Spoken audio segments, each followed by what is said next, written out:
Welcome back to the Behavioral Blueprint Podcast with your host, Solana.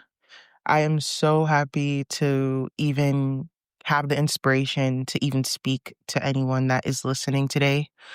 If you didn't know, today's my birthday. I am officially 21. I don't think I ever expected that to come out of my mouth at all because I put a lot of pressure on myself growing up where I didn't understand how much of the value and the special part of life is being able to experience not just joy, not just peace, but again, to understand the true experience of what life offers you. Life can be so shitty where it makes you question if you're even deserving of the good things that you actually have always deserved your entire life. I think this episode is an ode to myself, is an ode to the last 365 days I even have gone through myself. I've been under 2 to 3 different jobs, in and out of relationships, in and out of situationships, in and out of pain, in and out of joy. And out of every single part of the last 365 days, I gained clarity within myself.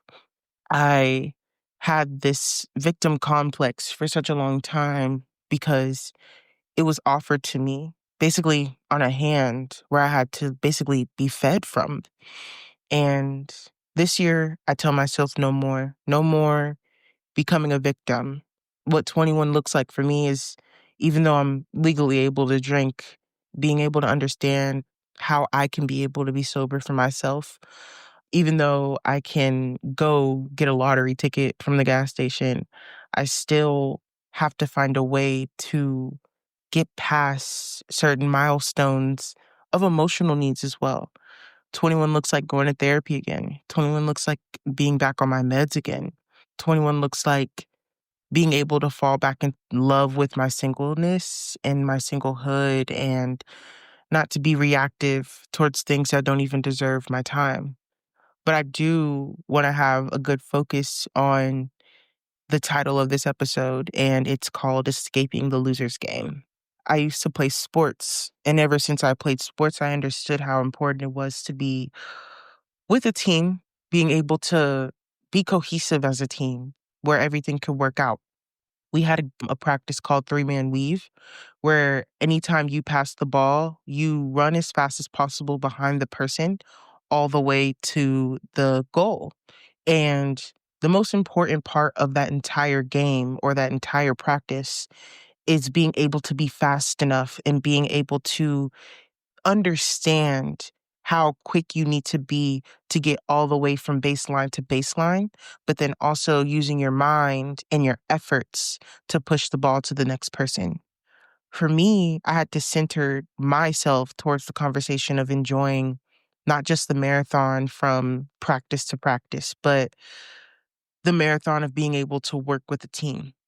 Now, from going from a team of a starter 5 to going from graduating high school, from being just a team of 1, where you're mainly responsible for bills and you're mainly responsible for showing up to work on time, I had to, again, remind myself of now, since it's a point for me to be able to focus now on myself, I have to still understand that there is a marathon still to life. There is not just a full sprint. It's a true pace of being able to focus on what my needs look like now. If I don't win the quarter, that doesn't mean that I lose the entire game. That means that now I have to be able to push harder for actually winning the next quarter and winning the next half or winning the next entire season. And that entire season for me is 365 days. So for you, I would advise you to not just look at your life from a year standpoint, but from a quarter standpoint. One quarter doesn't dictate the entire game. One quarter doesn't dictate your entire life. One day, one night, one week, it doesn't dictate you. What dictates you is being able to not face what's actually limiting you, or what can hold you back is exactly the same thing of not being able to face, not being able to be honest with yourself, And I think sometimes it can be very hurtful when you're not a team player with yourself in all of the little versions of you. Because again, after high school, I didn't know that it was a team of me inside of me that I had to work through. There's little me, there's teenager me now, and then now there's adult me. And of course, physically, I am the adult, but I still am a child to even grasping of what an adult looks like. I would say my higher power will give me another day, give me another minute, give me another quarter, give me another season. And the bigger that I connected to my faith and the bigger that I connected to where I needed to actually go was one of the most important things of my life. Being able to crack open my Bible and have so much deep, deep, deep love for the comfort that that provides for me. Every person, of course, has their different forms of how they operate with beliefs and higher powers. But I will always advise the better way to know yourself and the better way to know every single version of you is to have a meeting with yourself and have a meeting with everything that you're doing. Because even though, of course, your adult you is here, you might be acting like child you. And even though teenage you might be in your present body, you might want to act grown, even though you're not even at the age of 21 yet. There's multiple different versions of you that has gone through so many different things. And I ask for myself and I ask for the listener to be more kinder to the version of you of where you are today.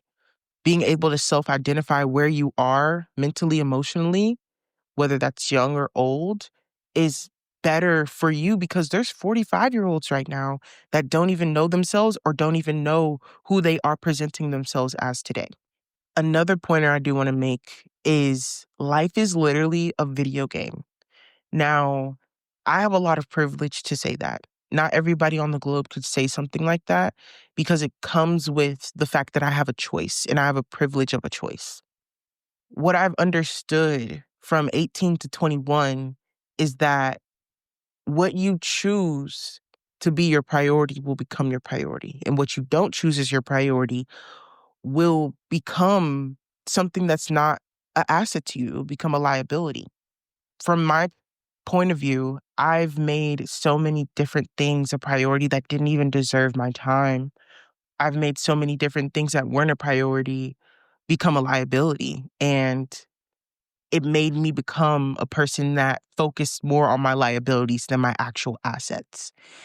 And when you lose your assets, you lose bigger parts of not even just responsibility, but you lose the tangible things or even the emotional things that you're supposed to have. You have a bigger loss losing your assets than losing your liabilities. I would say whenever I had to choose and realize that life is a game, it's all because of how many people are too scared to not make a next step. People always say, "Oh, people are too scared. I'm not understanding what." No, it's that people don't know how to even understand what a next step could look like. For me, a next step for me would be able to get my own car again. That's an asset that I lost, you know? Or a big thing for me is being able to go back to therapy in a way where it's consistent. And that's something that I don't want to lose. What a liability looks like for me is speaking to my ex and going back into the limbo of how toxic we used to be. Liability for me is reminiscing on things that I had no control over when it came down to decisions with my job, with school, or anything else for that matter. Being able to waste your time thinking about things that don't matter, being able to focus your time on things that don't even think about you anymore will forever hinder you. And again, going back to my point about the fact that people don't know is that people don't know how important it is to have full consent and full choice about everything that you do. People feel like everything is just the rat race because it is partially, but then also there's free time where you don't even just have the space to advance, but you have the time to reflect. And I think a lot of the time when we don't know how to approach something is because we aren't reflecting within ourselves. Again, back to the main point of what I was saying earlier. You have to get to know 6-year-old you. You have to get to know 18-year-old you to even get to the point of where I am now for being able to be 21. It is a blessing to be 21 and not be out on the street or to be dead or to be going through anything that I know I've seen people my age go through. Third thing, not just portraying what I know, but being able to create a routine in a space that knows it's mine. And then also, not just a space, not just an environment, but being able to grow into a person that knows I'm secure, that knows that my assets are stronger than my liabilities, that knows that I can be able to be attentive to catch the fact that I'm acting like 6-year-old me right now, or catch the fact that I'm acting like 12-year-old me right now. A lot of this entire episode has been focused on the fact that a lot of people are losing because they don't know that they're in the losing part of the game. When you aren't in a space of awareness, when you aren't in a space of self-reflection, I feel like that's exactly where I'm at right now because I don't have my huge assets of therapy or my huge assets of medication or my huge assets of a car. You question you question the liabilities that are in front of you that don't fulfill what you actually have always needed. You question yourself. You question what is important to you. You question the things that are actually distractions. Like I said, liabilities.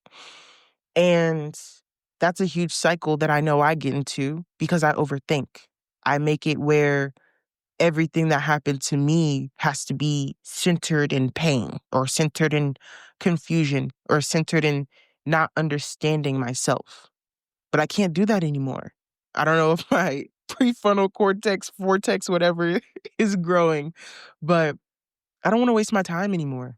I don't want to reminisce over somebody that actively didn't choose me in a relationship. I don't want to reminisce over the fact that somebody doesn't care for me. I don't want to reminisce over the fact that I have mom issues. I want to be able to be attentive to every single version of myself and be able to not just heal, not just look, not just care, but to be able to hug all of these different versions of myself and go back into one. Because the biggest asset of mine, not even just therapy, not even just meds, not even just getting a tangible car, but it's to truly know myself and have control within being able to know myself. That's the most attractive thing for me right now. Being able to select a certain friend group, being able to select a certain family, being able to select a certain church home, and being able to be attentive to needs bigger than just my own. And when I get to that point, that means that I can elevate. I can elevate bigger than just my own situation. At the end of the day, today has been a huge reflection of understanding pivoting. This last entire week, I expected to go get my hair done, had to cancel because I wanted to show up for my friend, you know?